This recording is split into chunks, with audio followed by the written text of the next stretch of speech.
Hello and welcome to the Alliance Pro Wrestling Network Sunday special interview. Man, I am very excited today because it's not every day you get a legend on the show, much less getting a legend that comes back to the show for another visit. Today's one of those days. Very happy to welcome the legendary, not only the Russian Nightmare, but he's the Devil's Nightmare, Nikita Koloff. Nikita, welcome back to the show, my friend. Hey, it's great to be with you. Je t'adore to all of the fans out there. Great to be with you. Great to have you. Great to have you. So I want to go back to the beginning because I've always wondered, when you first met Ivan Koloff, what were your initial thoughts of Ivan Koloff, and did you guys hit it off immediately? You know, I think back to the day we met in the hallways of Charlotte, North Carolina, and I didn't know who he was prior to that, and so I think there was a real connection on that initial day, and it would seem like as time went on, we became just the best of friends. I mean, we'd end up rooming together on the road, like we'd share a hotel room together, and certainly travel and drive together, and later on, became pretty instrumental in his life transformation later on in his life, and then even had the opportunity. His wife Renee, when he passed away, went on home to heaven, had the privilege of being able to speak at his graveside service. So, yeah, that initial meeting or introduction in June of 1984 went on to give us a long time friendship. All right, so how important was Ivan Koloff to you and your success as Nikita Koloff? He was critical to my success. That's a great question. Really, him and Don Cornotto both, because the day I show up in Jim Crockett's office, I mean, for those who don't know, I had no amateur wrestling background, so I'd never been in a ring. Professional, I had zero professional training. Jim Crockett knew that the day I showed up, and what would happen is Ivan and Don, for the next 2 or 3 months after my debut in Raleigh, North Carolina, the next night on television, with no training, no background, I debut on television. But for the next 2 or 3 months, we get to the towns early, and they would bump and thump all over the ring before the matches, teaching me the mechanics of wrestling.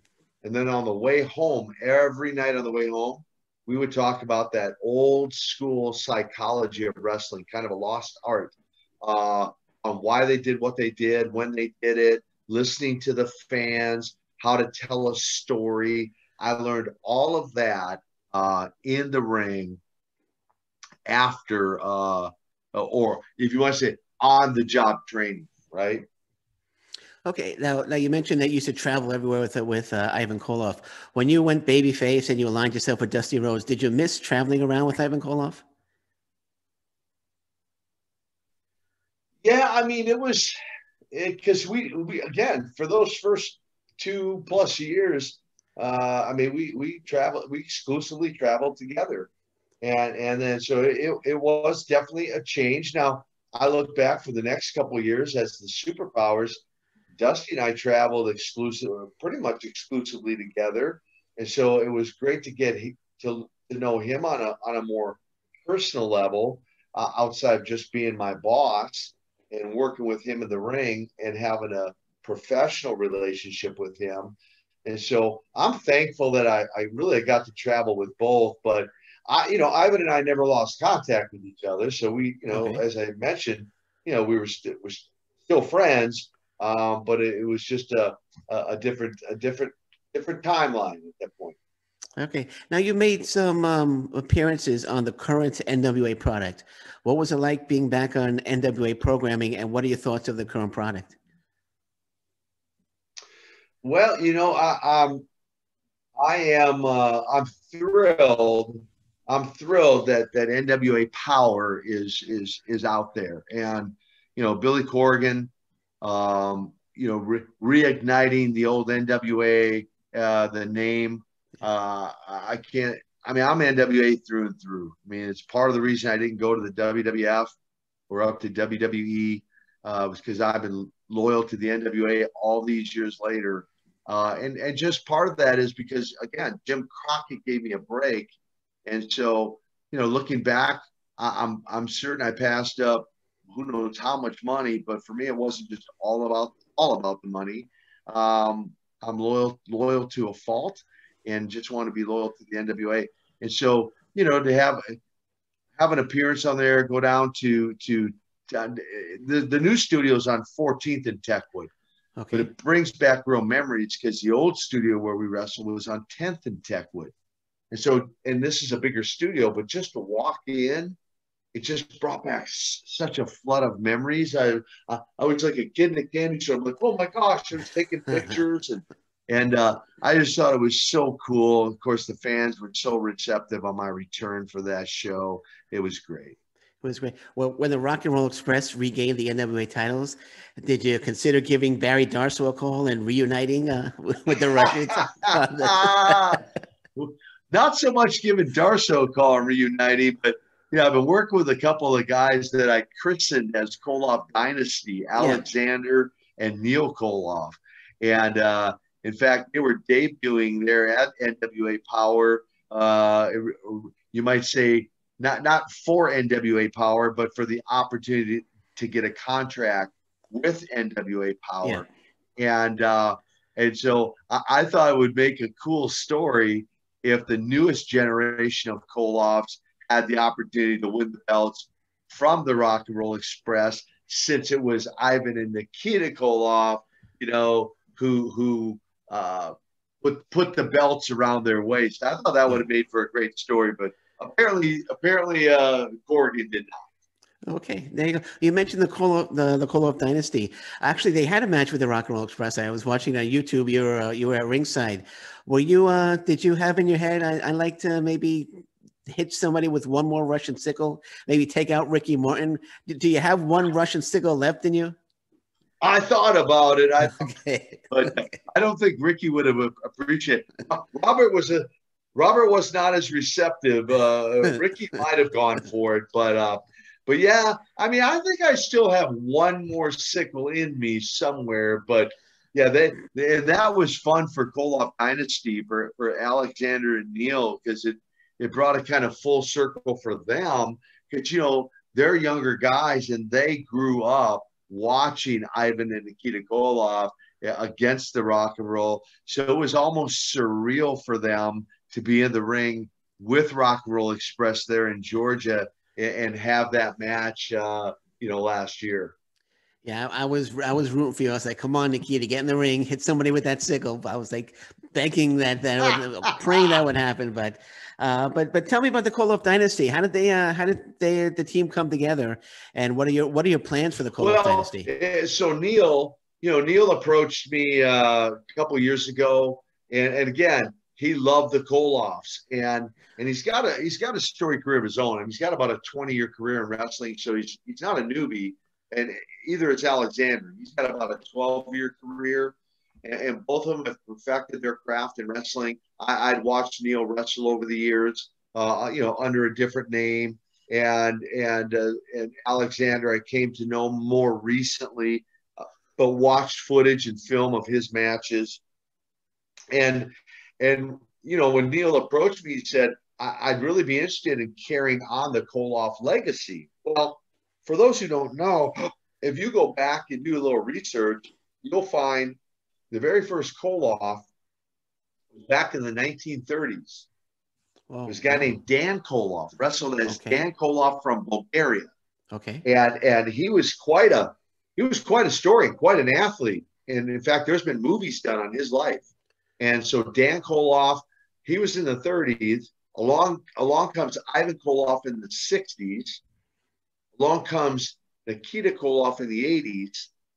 And I just thought it befitting that, in this current decade, for Koloff Dynasty to be christened and carry on the Koloff legacy. And I made these guys prove themselves before I did it, and wanted to make sure that they were worthy of carrying on the Koloff name.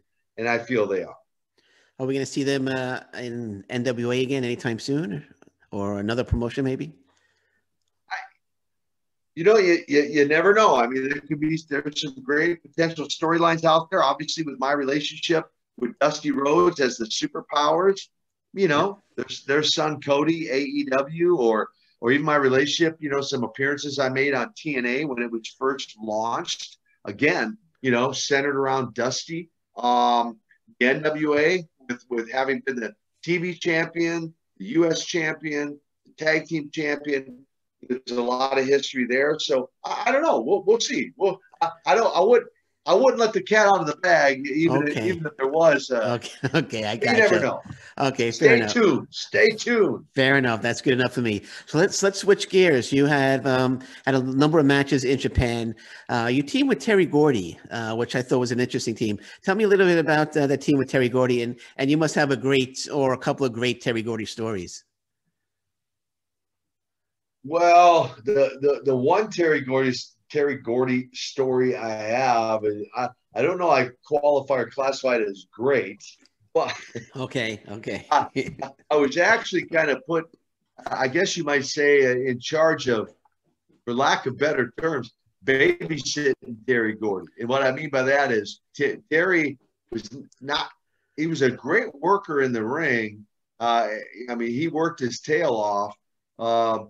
But he also was, how would I say it? He was also outside of the ring. He was pretty flamboyant. How about if I say it that way? Okay. And there was a particular night in Japan where he wanted to go out after the matches, and I was never a real partier guy. I just never was. I mean, that doesn't mean I didn't go out with the guys and fraternize with the guys from time to time. But on this particular night, Terry had a few too many, and he would what would ensue is he started doing some damage to the club we were in. Okay, and it wasn't going well. It was heading the wrong direction, and I ended up pulling him out. There were sirens coming. I'm like, dude, we have got we're leaving, and got back to the hotel. And 7 o'clock the next morning, I had a rap on my door, and I'm like, I know who that is, and I'm not answering it. It was the Japanese.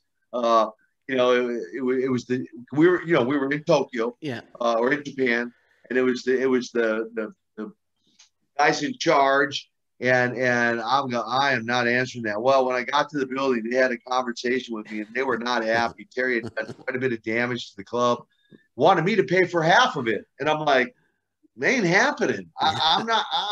I didn't do any of the damage. But you were with him. I'm like, yeah. And fortunately for you, I got him out of there, or he would have done more damage. Wow. But they weren't happy about me not being willing to pay for half of the damages. But I said, look, I'm sorry, but I'm just not doing that. I'm not paying for something I didn't do. That's my one Terry Gordy story. Not real flattering, but I'll end by saying he was a great worker in the ring. Yeah. But he also liked to live the high life outside of the ring. Okay. How did you enjoy your time in Japan? Did you when you first got there, was it like a culture shock to you, or how did you enjoy your time there? Yeah, it was different. I mean, the fans are completely different. In America, you got them cheering and booing and all of that. You feed off of that, right? Whether you're a good guy, bad guy. Over there, in those days, I mean, it was weird at first. It was like a culture shock at first, because like they just sit and watch the match. You do all these big moves, and what they might do is applaud like a big move, like, hey, like, oh, it's good. And you're like, look. And it didn't matter whether you're a good guy or a bad guy. They would just applaud every move they liked. And I'm like, yeah, oh, that's kind of weird, but you got used to it. But I'm grateful I had the opportunities to tour in Japan. It was really, I mean, they were first class, took great care of you. I mean, they treated you like you were the king of the country. I mean, it was amazing. All right, man. So, in your opinion, who was the biggest star of the 80s, Ric Flair or Hulk Hogan? Your opinion. Well, I mean, mean, Terry, no offense, but I think Rick, I say it over and over and over again, Rick can work with anybody, anywhere, at any time, no matter their skill level, and make them look good. He made the Russian Nightmare look good.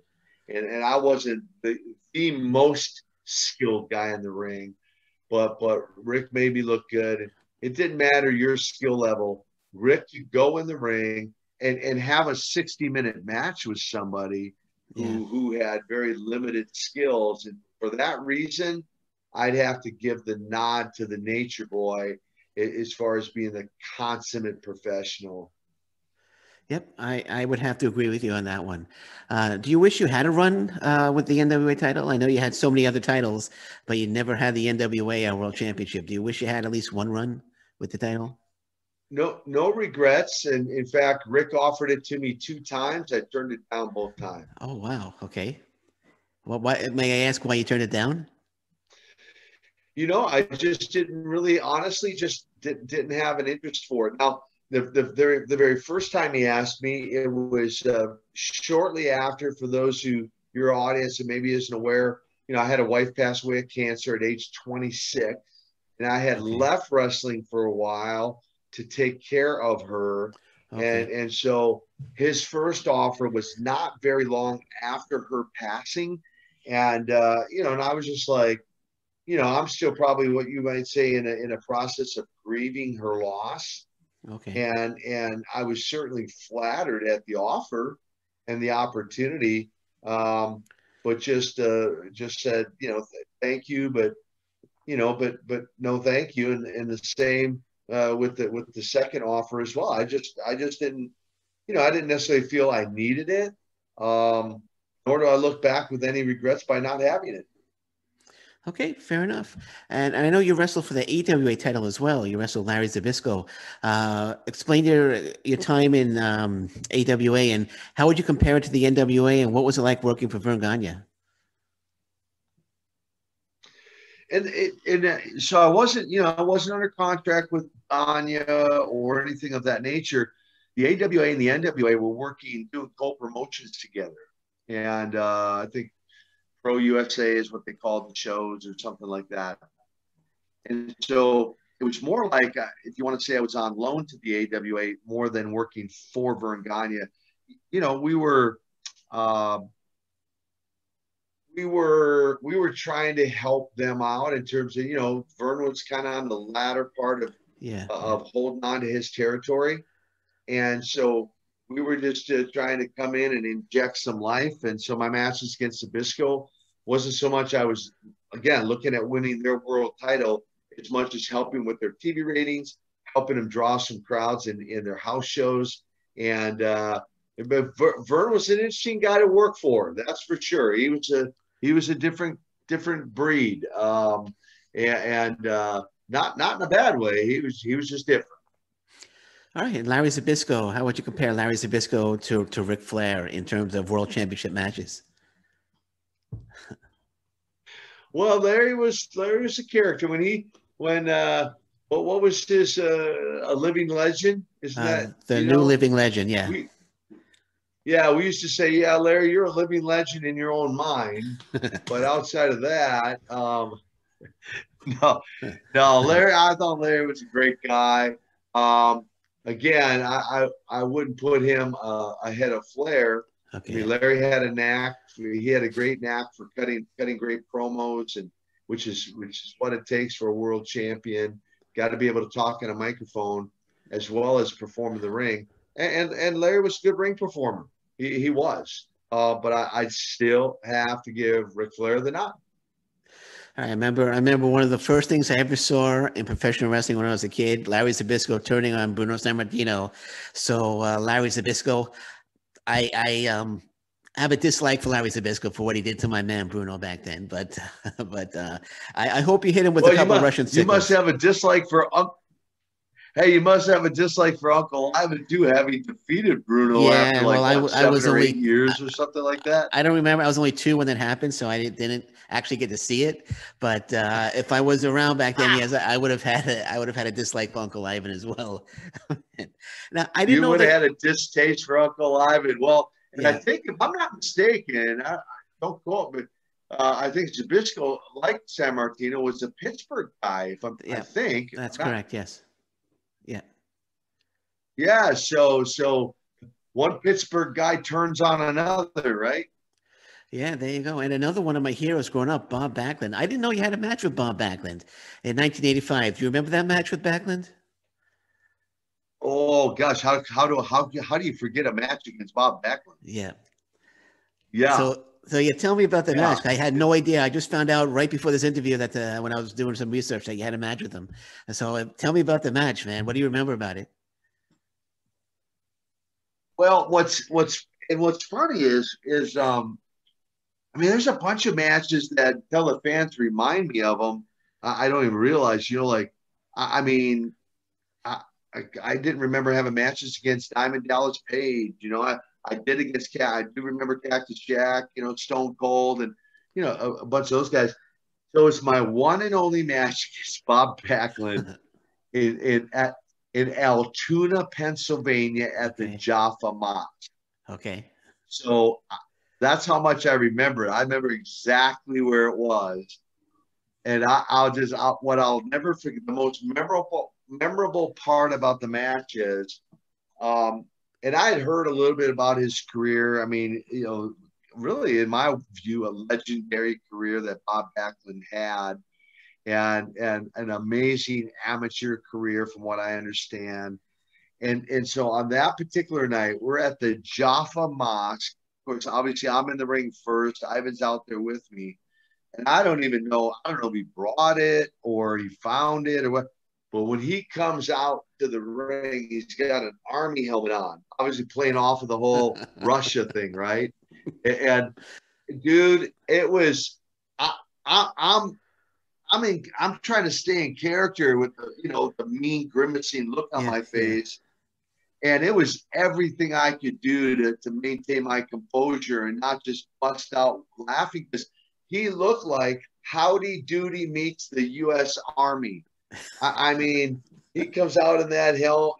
Oh my gosh. He literally, to me, he looked like, that's what he looked like Howdy Doody with an Army helmet. Oh my God.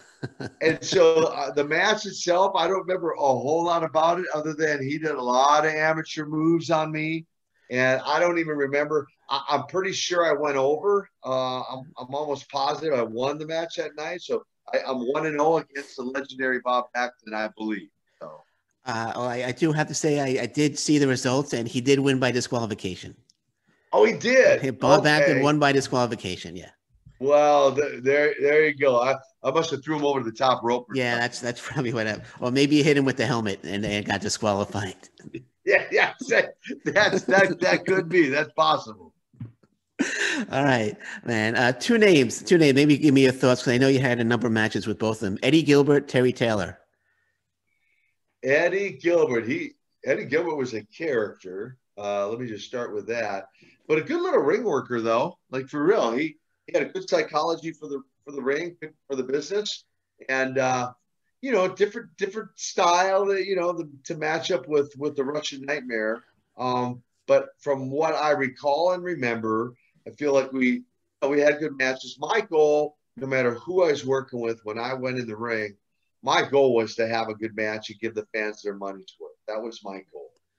And so, whether it was Eddie Gilbert, Terry Taylor, or anybody else, Terry, Starrcade 87 unification match, World TV title, UWF versus NWA. I walked away with both. By many of the fans' accounts, they thought that was just a great match, and I do too. I felt like Terry and I had a great match together. I would say I feel Terry was very underrated wrestler. I don't think he got enough credit, as much credit as he should have got inside the squared circle. Okay, now when you turn babyface, Ivan was given another Russian, Vladimir Pietrov. What were your thoughts on Vladimir Pietrov, and why do you think he didn't have the success as Nikita Koloff did? One, he was a dangerous man. I mean, okay. He was, in many ways, he was a dangerous man. I don't know how much training he had. Now, granted, I broke in with no training. I believe he had some training. I don't know how much he had, but he just, there's a word that comes to mind, that word intangible. Don't even know how to describe it other than to say it seemed like there was just an element missing with Vladimir. He just didn't seem to have that intangible that would put him over the top to main event status. And therefore, I believe that's part of the reason his career was very short-lived. And he wasn't the most personable guy. I mean, Okay. I don't know how to describe it. Yeah, he just outside of the ring even. It just really kept to himself, kind of Okay. very, very quiet. That's that's from just how much I remember. Okay, just for the record, your Russian Sickle was a lot better looking than his Russian Sickle. I just wanted to put that out there for you.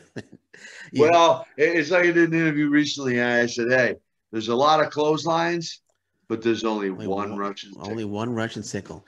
And like I said Only earlier, one. That's right. like we said earlier, I That's hope right. there's one more left in you, and I hope we see it one more time. Hope we see it one more time.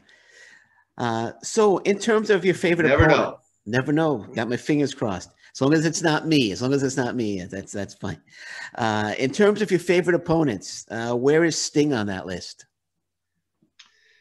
The Stinger.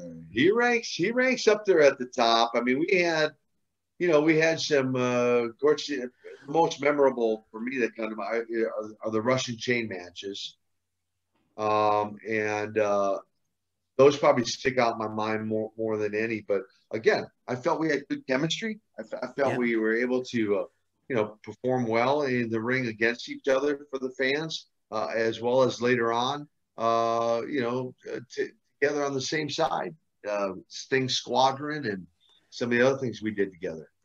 Yeah, I remember those matches. They were tremendous, tremendous matches, you and Sting. I remember them well. I really enjoyed those matches, man. I think there was one match where you dominated him for much of the match, and he kind of sneaked down a victory over you. I think it was a Clash of the Champions or something, but you guys had a great feud. That was awesome feud. So Yes, let's switch gears away from professional wrestling.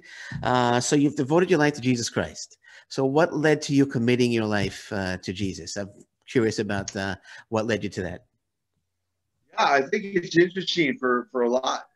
I just say a lot of athletes, certainly a number of the wrestlers, right, including myself.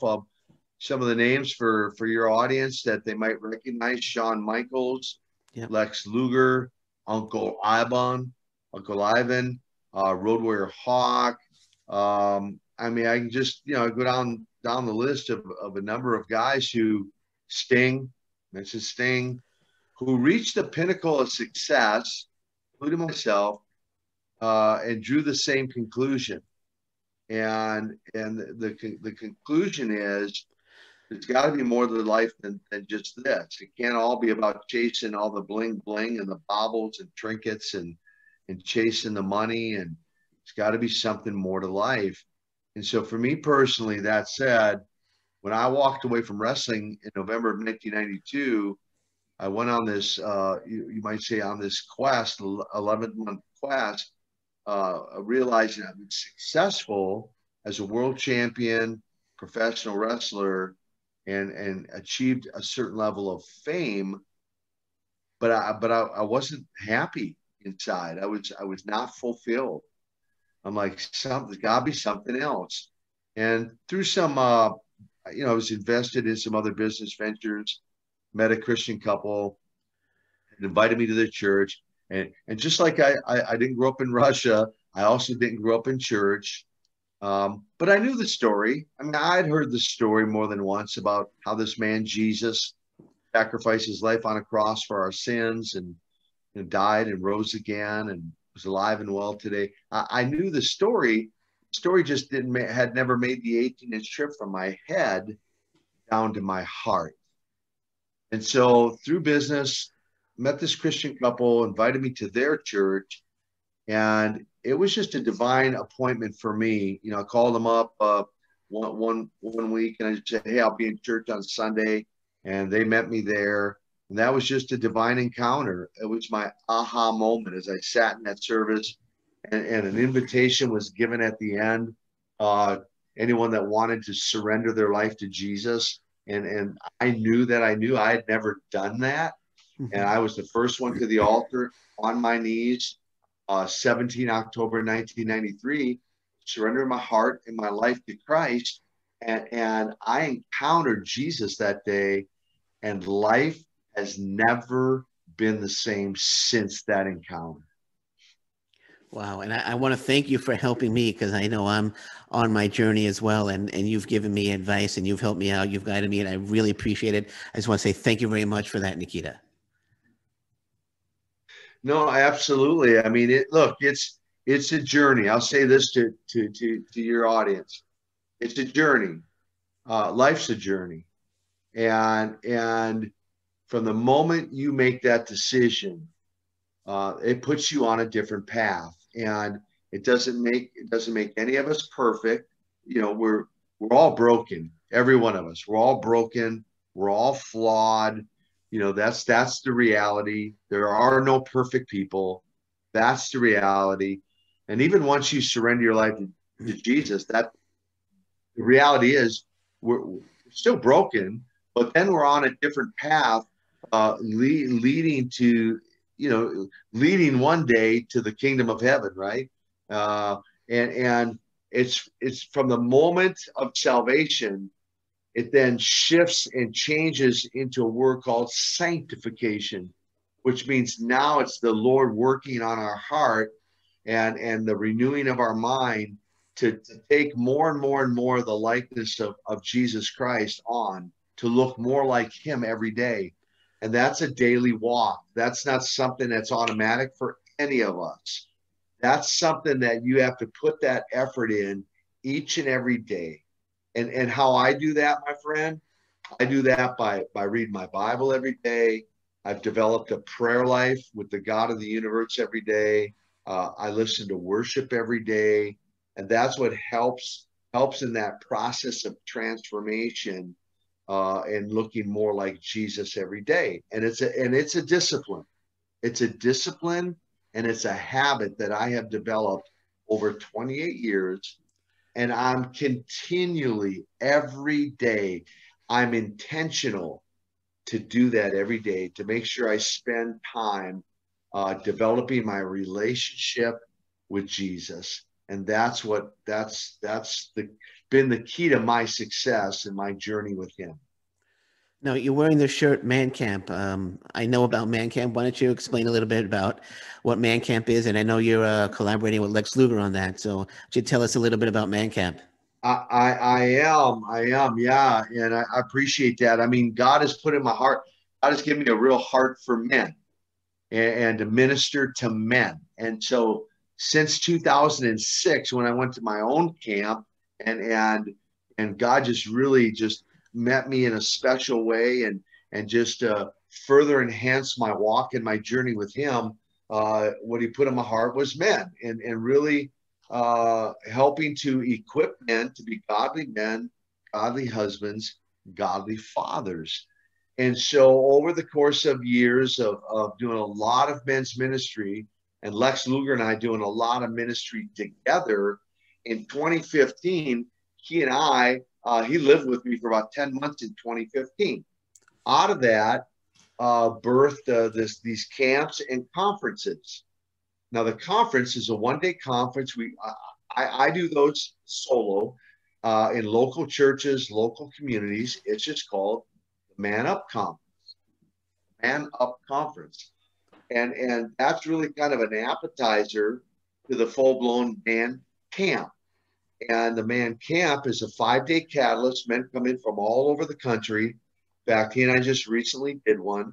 We had guys from about 9 or 10 different states come together. And again, our goal is to equip men, to send them back home with all the tools they need to be that man I just mentioned, a godly man, a godly husband, and a godly father. And so we do these, one in the spring, one in the fall, currently in a little town called Royston, Georgia. They're typically for many men. they're life-changing. In fact, I'll tell you one real quick story from the last camp we just did. We had a man there from Austell, Georgia, 45 years old, who surrendered his life to Jesus at the camp. Now, here's the powerful part about that story. By his own admission, he grew up in church.